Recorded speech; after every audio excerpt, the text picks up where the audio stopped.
Yay. Hello and welcome everyone to the main event. I'm Nita Sani and I'm really pleased to be joined by Joellen Grisip of the Impact Factory today. Hi, Joellen. Hello. Joellen and I are laughing because this time yesterday we did exactly the same thing and nothing happened. And we ended up disappointing many of our attendees. So hopefully you are back in the room with us. We've got a chat box which you can comment on. There's a private chat and also comments. So please let us know you're out there. Today's session is all about imposter syndrome, and gosh, what a popular topic, and what an important topic, because the impact of this is just phenomenal, isn't it, Joanne? It's so huge. I don't know anyone who at some point in their life, more than one point, have suffered from it. Yeah. And we can track back, if you think about it, the times when it was so apparent that you knew what was going on. Yeah, almost debilitating, almost paralyzing. Yeah. I said to you in the warm-up that I feel like this is out of the 150 webinars I've done in the last 2.5 years. I think this topic is the most aligned to me, and I definitely suffer from this. And it takes a lot of effort to know what's real and what's not. So I'm looking forward to digging in. And Joellen, you not only are the owner and the director of Impact Factory, but you're actually a trained psychologist, is that right? Psychotherapist. Psychotherapist, yes. Yeah. And when I had a practice, I used to see this all the time. And I still, friends will talk about it, colleagues, so it's prevalent across the board. And I think you mentioned also that we have made assumptions, and I was one of them that made assumptions that imposter syndrome was very much a female issue. But the statistics show that men and women are both 90% of men and women will experience imposter syndrome. Yes. And many experience it when they first go into a new environment, but so many live with it and carry it like a heavy coat all their life. Yes, it is the old baggage, isn't it? From, and our favorite topic, our childhood, that has scarred us. Yeah. And it's very subtle. I'm going to I've told you, but I'm going to tell everyone, the first time I really got it, where I saw the manifestation of my own lack of self-esteem was when I was in high school. And in my junior year, I went out for the literary committee of the yearbook. Okay. And I loved writing, and I didn't want any other committee job. And there were tons, for layout this and interviewing and reporting. And when I was being interviewed, the team, which was the current team plus their advisor, said, was there any other position you'd like? And I thought, oh no, they're going to give me something that I don't want. And I said, really, no, I really want to do the literary committee because I know I can contribute as a writer.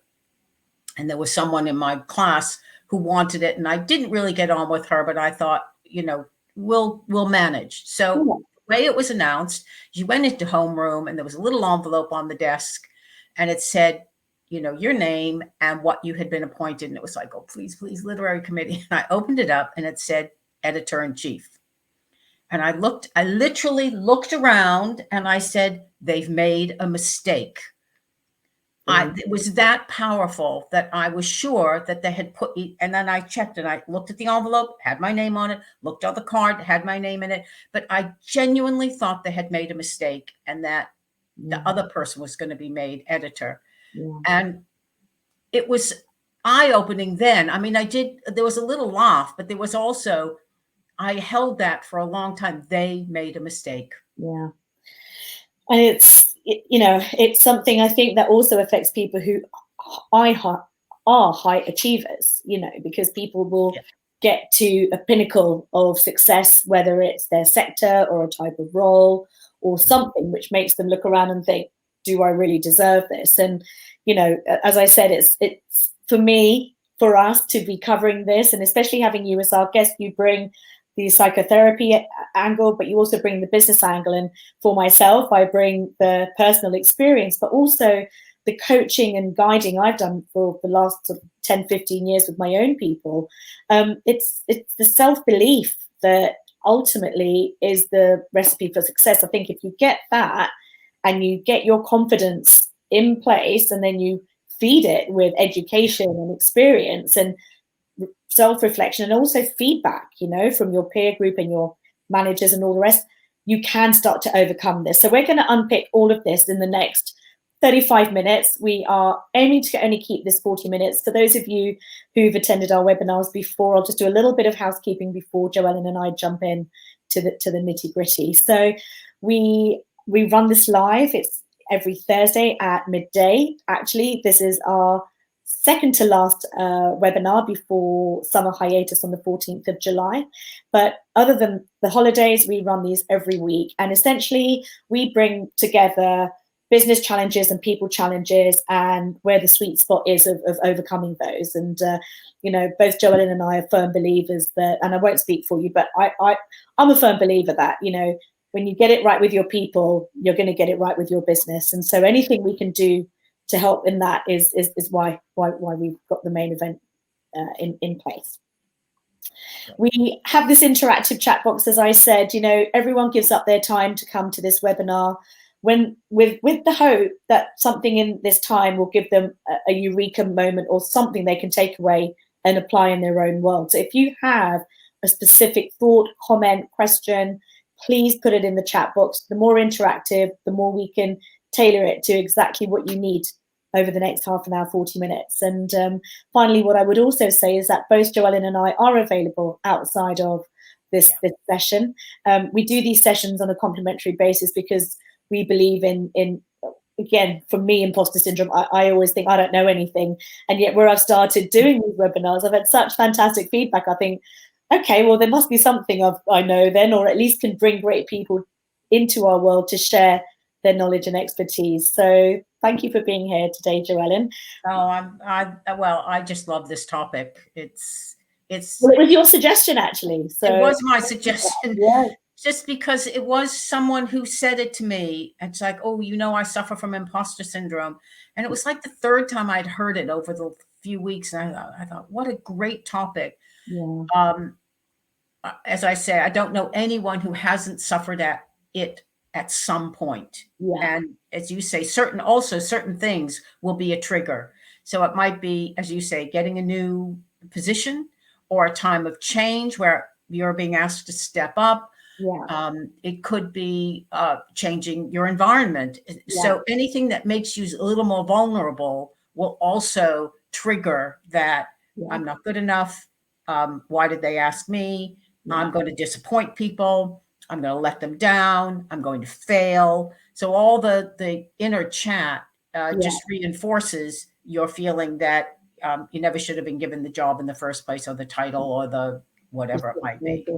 And what's quite interesting, we spoke about, so we're breaking this down into what it is, how it affects people, what we can do to overcome this, and, specific techniques that can help you, yes. But also what you can do outside of here to go and get extra help. And, we're going to be bringing in not just, coaching and counseling, but actually within your business structure now, you can create a support environment that will help you overcome imposter syndrome. But I'd love to start with childhood, because I'm a firm believer that pretty much 80% of the challenges we come across and the things we say to ourselves stem from childhood. And it was quite interesting because when I was doing my research on this, I saw an article that said, well, if you've never been praised, or if you were, you weren't recognized or noticed, you felt invisible, that you might feel undervalued, and therefore imposter syndrome might set in going forward. But actually, you said to me that it can actually be from the wrong type of praise and too much attention as well. Tell me a little bit about that. I'd love for people listening to be able to reflect back and think about which is their story. Yes, it is very interesting. And it can be a combo. Certainly, if you're not receiving any kind of input on your behavior, you're making it up that you are definitely not good enough, that you have to adapt and twist yourself to please your parents or your caregivers.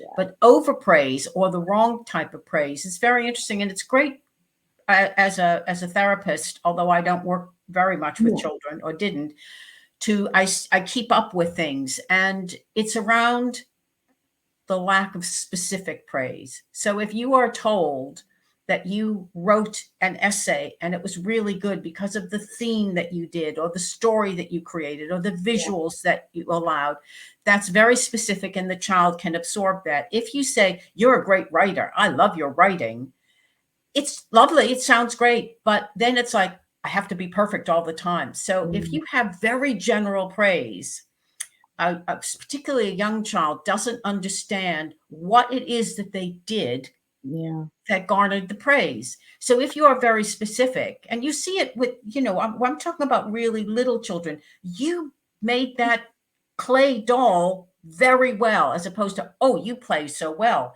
It Yeah. doesn't, you need to help children understand the things that they do well that reinforces it, but it doesn't make it general so that they don't have an idea of what did I do? I Yeah. have to be perfect all the time because I don't know what I did that Yeah. made you smile.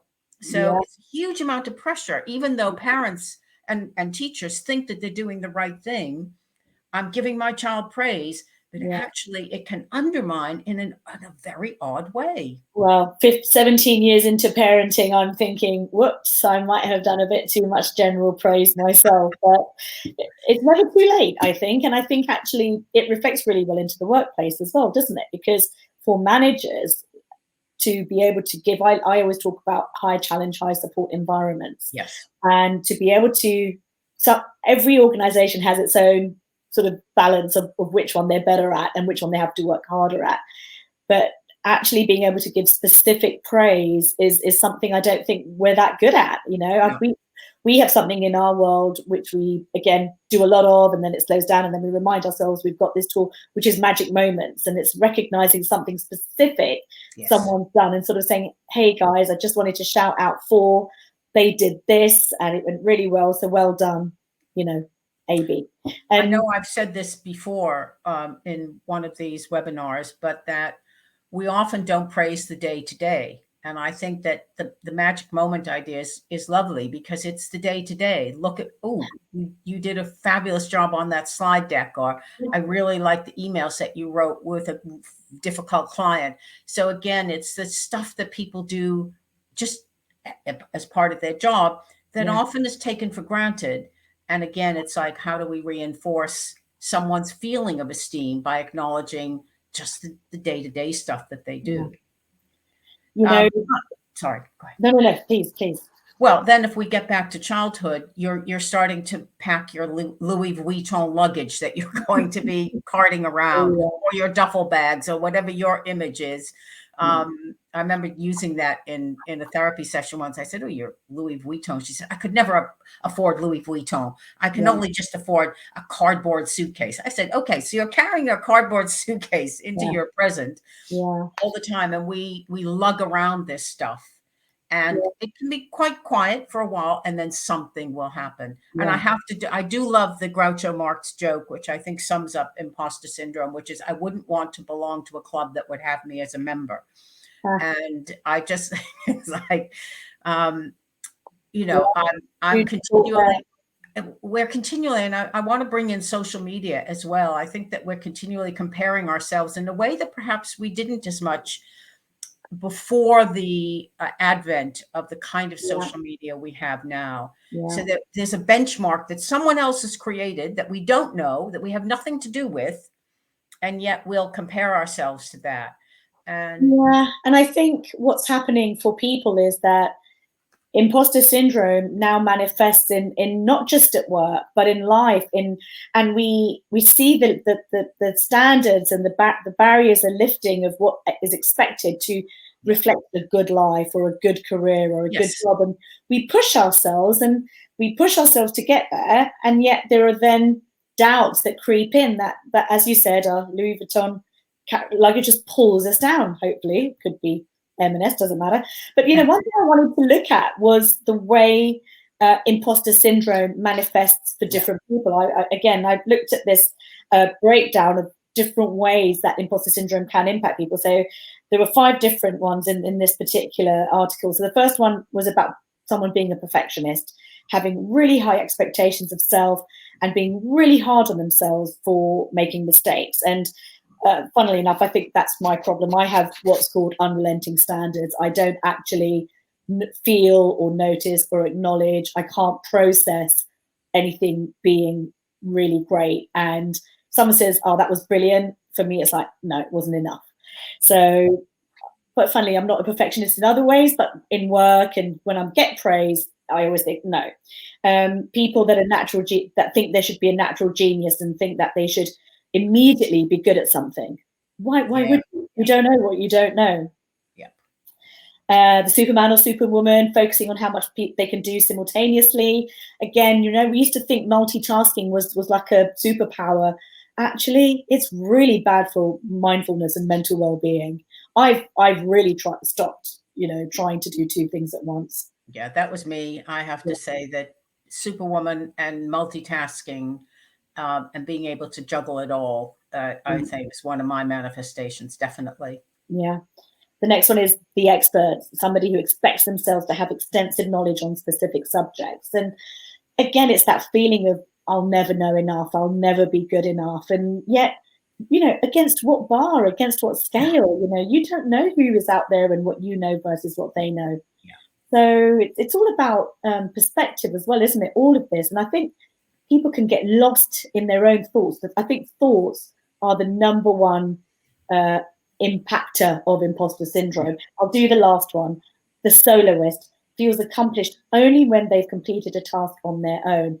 And don't tell my husband I said this, but I think that's him. He is very proud of when he'll say, I never took any help from anyone. And I say, but we're not an island. So it's interesting that even though imposter syndrome can manifest for so many, it's so unique to each individual. And Yes. quite a lonely place, isn't it, Joellen? It's quite I was having a little coaching chat with a 17-year-old friend who wants to be an actor. Well, she is an actor, but she's in school. Yeah.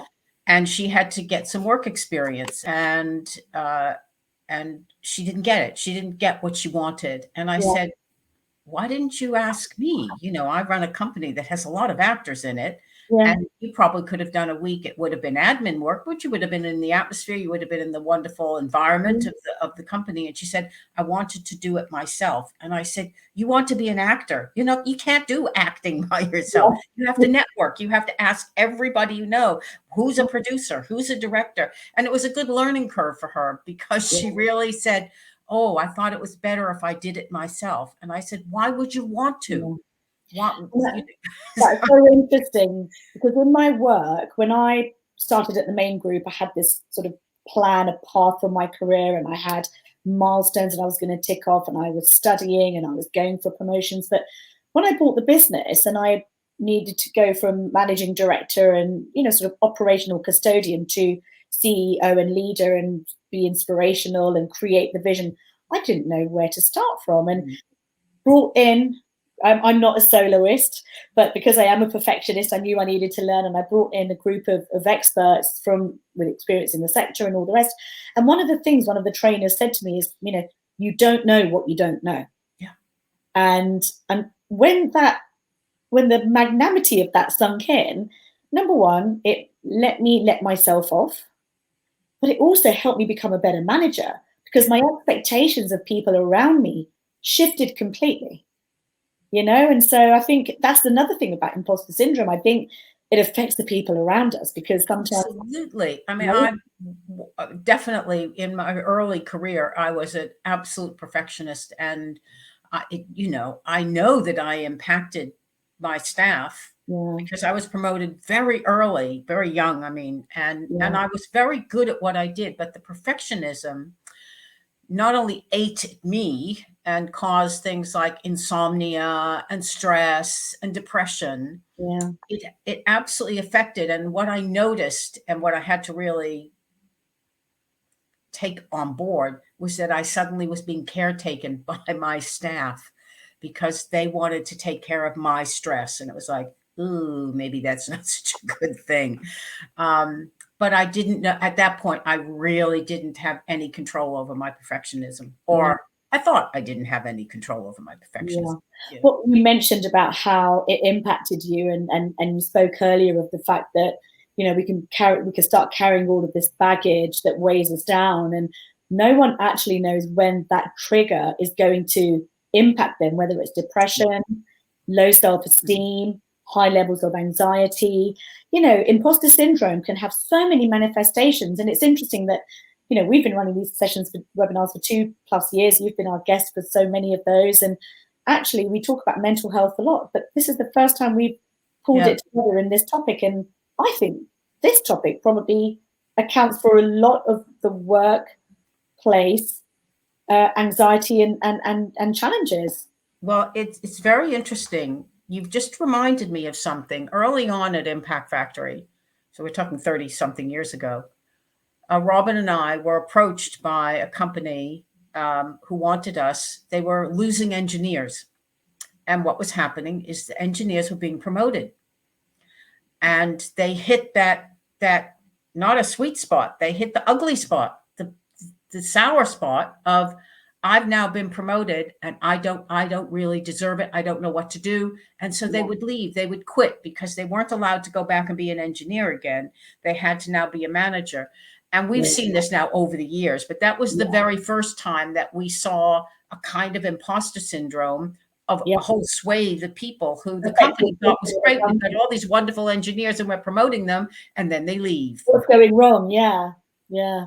And we talk about management training and things like that, but there's the knowledge, you don't know what you don't know, but then there's also the psyche of, are you ready to Exactly. receive this and feel Exactly. worthy of it? Exactly. Wow, I've So, got goosebumps. yeah, it was an eye opener for us, and great because then we built our whole body of work around line management, which is around not just the skills of being a line manager, but the stuff that goes on Yeah, psychologically about yeah. getting that kind of promotion. So Well, when we talk about solutions, and the next area we're going to talk about is overcoming imposter syndrome. It's not something I believe that we can ever forget about. I think it's like it's going to be my familiar friend all my life, but that friend will no longer be sitting on my lap or sitting on my shoulders. It will be a friend who I leave at home.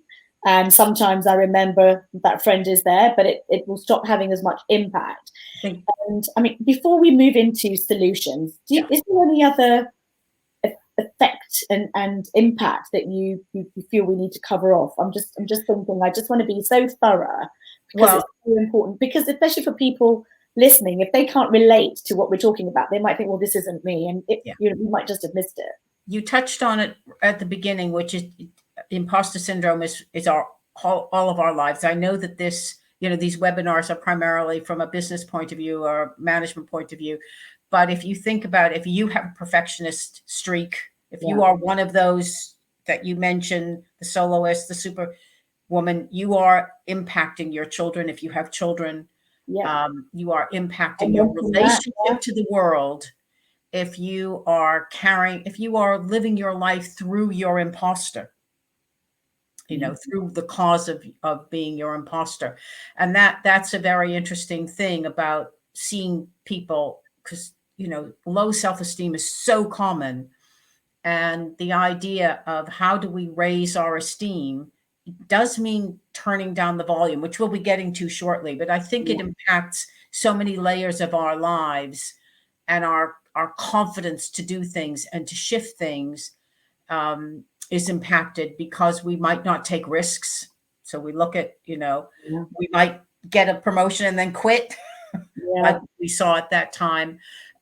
We might take out our stress on our colleagues, on Yeah. our family, and we might actually become underproductive in trying to be overproductive. I remember one job I had. This is very early on in my career, and I was promoted.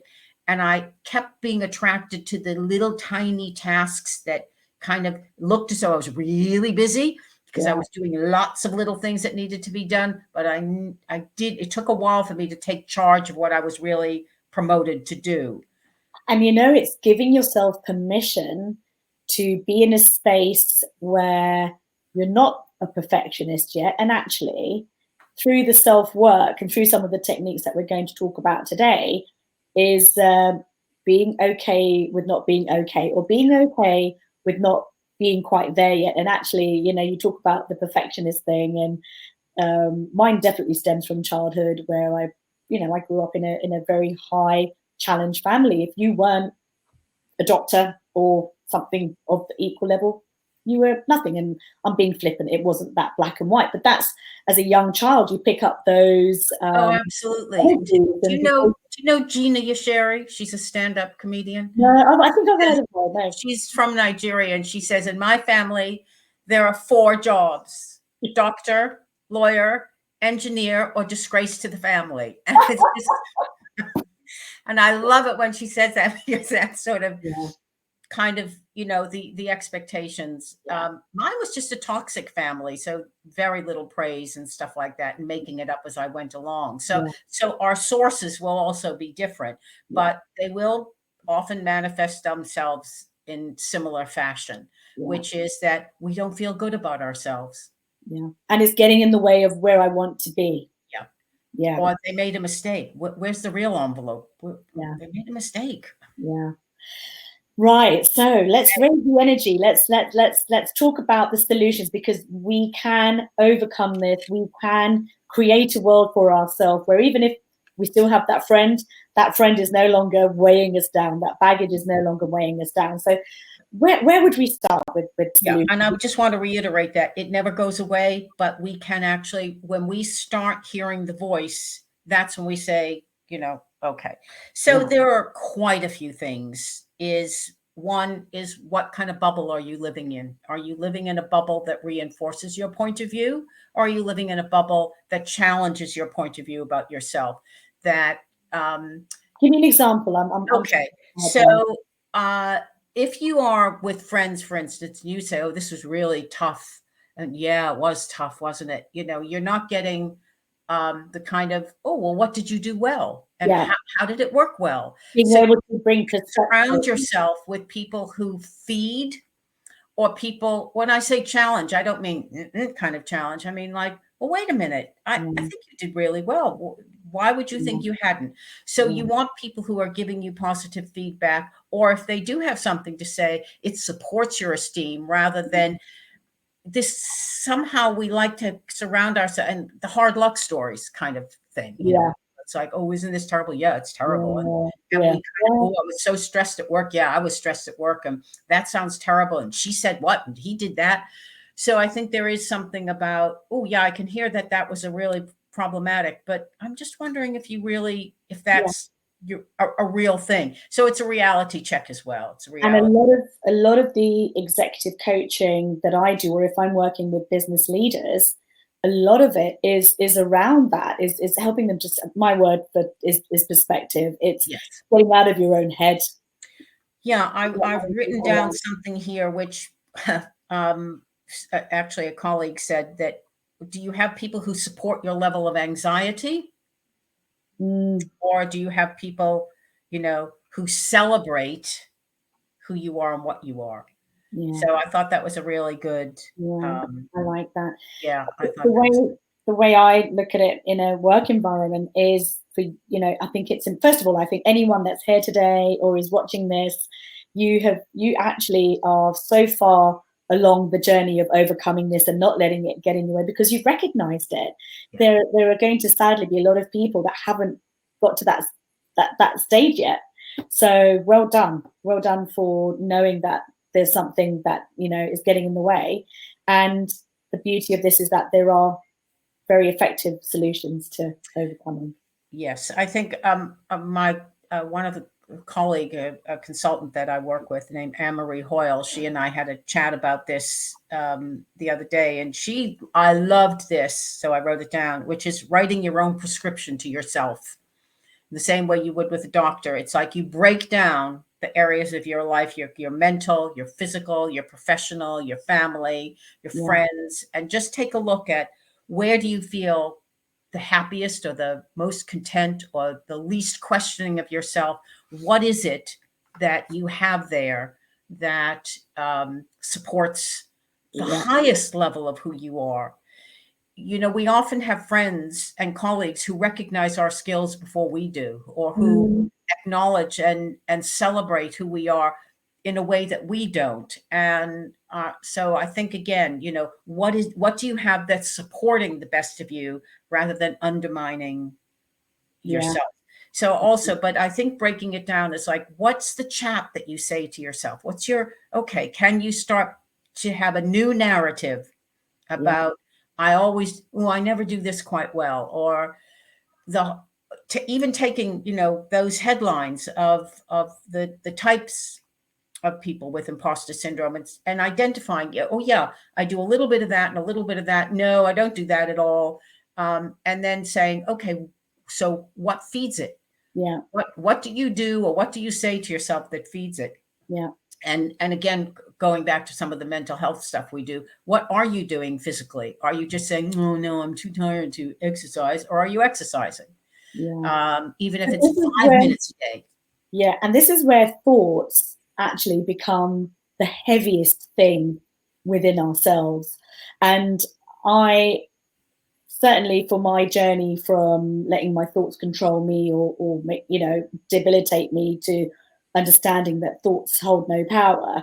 Um, Somebody used the analogy of traffic, and they're saying, your thoughts are like cars going along on a motorway, and you are somebody standing on the side of the motorway looking at those cars run by. Now, correct me if I'm wrong, but no one is really going to step out in front of one of those cars. So if you understand that your thoughts are exactly that, hello thought, you've come, you've gone, and just starting to diminish the power that these thoughts have in your world, that's when you make the space to then start to fill it with the right mindsets and being able to receive good advice, to be able to have the energy and the mindset to say, you know what, 5 minutes of exercise is better than no exercise. Whereas the perfectionist in me used to be, well, if I'm not going to go and do an hour and I haven't got my heart rate over this level, there's no point. So meditation, and I know it sounds like a cliche, everyone says meditate, it's everywhere, but I really think some form of mindfulness, again, Yes, a few absolutely. minutes, Well, and mindfulness will also catch your behavior, catch the chat. Um, and I also believe in talismans and things around me. So I just want to show you something that I've had for, so before, I won't say the swear word that hit the fan, oh yeah, I popped out knowing what the world really could be. And this is my baby picture. oh, Now, I have my baby picture right next to me so I can remember and remind myself she knew what was going on. She was happy. She was like, come on, world. I know. She didn't have imposter syndrome. That's what I'm saying. So I have that right there. oh, I So love I can you. look at her, who's me, and Yes. say, so I often have recommended to clients, bring in some baby pictures. Let's look at what your child knew. Because that That's version of so me powerful. kind of was like, ha, ha, ha, as You know, opposed to, ugh. that is so powerful. And I'd never really linked it to imposter syndrome. But when I look at that, I think that if I was that person once, I can work towards being that person again. And something I've done and I advise other people to do is to retrace your steps of your Yes. childhood. Because I used to live near South Norwood. There was a lake there, and 35 years later, I went and walked my dog around there, and I thought, wow, when I was 14 and I was walking these steps, I had a very different mindset about who I am, what I want to achieve. I always say, teenagers are so so strong-minded, many of them, know what they want and they go for it. And we then let all of the suitcases, pile up. Let's feel back into what that felt like and who I am at the core. So I think that is a really Mm. easy, practical exercise to do, just some self-reflection. I think the other one that I like, because I mentioned this story in the warm up, which was the first time I ran a workshop, which was a long time ago, over 30 years ago. And I mean, a big workshop. And it was the first of a 10-week series. And I came back, and the support crew were there, and they were all saying good stuff to me. And I couldn't hear it. It was like, Yeah. and I went back to them later and said, would you tell me all of that again? And I wrote it down. So I think that there's nothing wrong with writing down the praise, saying, Yeah. say, could you say that again? Or could you send me an email? We're embarrassed to do that because we don't want to be big headed, which Yeah. is another thing that children hear. Ooh, don't show off, don't be big headed, or Yeah. whatever version you got. So there is something about why shouldn't you write down praise or ask someone, would you tell me that again? Yeah. Uh, Somebody told me that when they're having a tough time, they'll go back and read testimonials about themselves, and it reminds them that actually I do have this impact on people, and it lifts them. So that, I think, is a really nice way. And it's that same sort of thing, is if you're not ready to receive it, and I get that, I love that, yeah. write it down. At some point when you reflect, some of it will go in, and the imposter syndrome will have less power over you. So in a We're word, very bad at praise. I mean, as a species, I think. I think as a culture in the UK as well, you go to America, everyone's high-fiving themselves, Yeah. they're like, I'm so awesome. And, we Brits are like, oh, and you being an American, I know you're an East Coast American, so you're kind of half and half, I see it as. But, it's something, as you said, we're brought up with that kind of don't show off too much, don't this, don't that. And then we start to pull ourselves down. Yeah. But for everyone watching today, and I do like to bring it back to a work environment, and we've got about 2 or 3 minutes left. If we were to say, like, top 3 actions that somebody takes at work to help them overcome imposter syndrome, what would you say they should be? And I've got some ideas as well, so we can. Okay. Well, the first is a reality check. Okay. What do you know? What are you capable of doing? What Yeah. is the impact you're having? Why do you think you got promoted or are encouraged to do the job that you're doing? So I call that evidence, finding evidence. Yeah. And noting that. I think that it is asking. It is asking. In asking for support, you can also look at the gaps of where you need support. So it's the reality check of, there are going to be areas I don't know. I mean, it happened yesterday when in sending out the newsletter, it was like for this, it was like, Taylor, help me out. I don't know what to do. Yeah. Yes. Like, okay, I don't know how to do that, but I know someone who does. And guess what? You don't need to know everything. Exactly. Tell yourself that. And I can't remember who it was. Maybe it was Henry Ford, but it was this, one of these original, super, super bosses who said, I know I'm not good at everything. So I know I stick to what I'm good at, and then I hire in the expertise for what I'm not. It might have even been Warren Buffett. But either way, it's a really good attitude to have, to know that I don't have to be good at everything. Yeah, absolutely. And third, what would we say is the third thing from you, Joanne? I think that it's, for me, and I know it's work, but I have to say it's being gentle with yourself. We are so hard on ourselves that when you hear yourself saying that, you say, would you say that to a 5-year-old? Yeah. Or a 10-year-old or a 14? Would you actually use that language? Yeah, you wouldn't even say that to a dear friend who's the same age and stage sometimes. Exactly. So that for me is like, turn down the volume. It's what I said at the beginning. It's like, turn down the volume, but actually ask yourself, would you do that? Yeah, I love that. Thank you, Joellen. My final anecdote, if you like, or suggestion is really changing the definition of success and failure in your own mind. Again, half full rather than half empty. For myself, it came from asking my boss. My boss told me when I joined my company 25 odd years ago, a year in, she said, I can tell you want my job meter and you can't run before you can walk. And I thought, do I? And I didn't realize that I knew I was ambitious, but I didn't realize I was putting out those vibes. But actually, just somebody recognizing in me that I had the potential of that shifted me thinking I'm reaching for something. So within yourself, and you can't do everything alone. Talk to your peers, talk to your managers. I love what you said, Joellen, about 3 people have come to you in the past few days, weeks, and said, I have imposter syndrome. I think we're going to be talking about this more and more. And I think more and more people are going to say to their managers, I know I can do better. I've got a barrier. Can we do some work together? But if you can go with the solution, they're more likely to be able to help you. And I bet you they'll be using some of that for themselves as well. Great, great. Perfect topic. Thank you Yes. so much. Thank you, Joellen. Thank you for being here today. Joellen and I are running this exact session again on Tuesday. So if you want to come back, or if you think you have friends who might benefit from this, colleagues, let them know. The invite is in LinkedIn, and we're going to tie this up super quick. But it's been a quiet chat room. We really hope that you've all found it useful, and we look forward to seeing you again soon. Have a great day. Thank you so much, Joellen. Bye. Bye.